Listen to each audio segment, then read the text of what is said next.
He's already overtaken Barack Obama's previous record of the number of Americans casting votes in favor of a presidential candidate, which shows the level of support for him.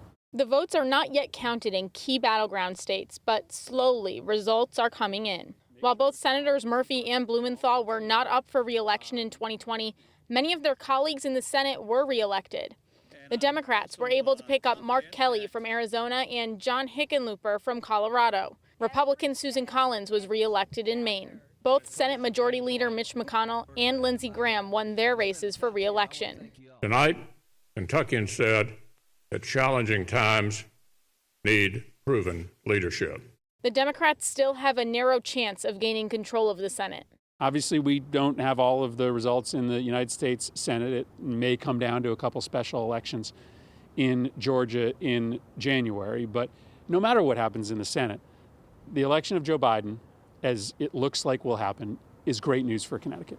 Murphy and Blumenthal say they're confident a Biden win will bring unity back to Washington. But Republicans say they are going to fight for the beliefs of their constituents. I will do everything I can to stop the radical agenda coming from Nancy Pelosi's house.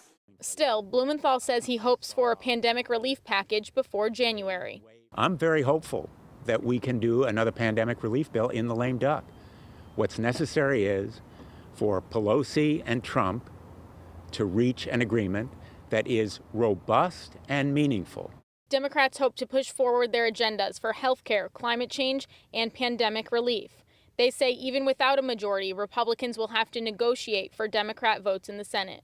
To my Democratic opponents and challengers and friends, if you want to meet in the middle, I'll be there on the issues that we all need to be working together, like infrastructure. We all have the same needs for roads and bridges and ports, right?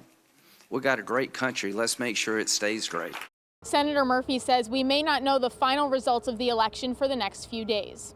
Taylor DiCello, Fox 61 News.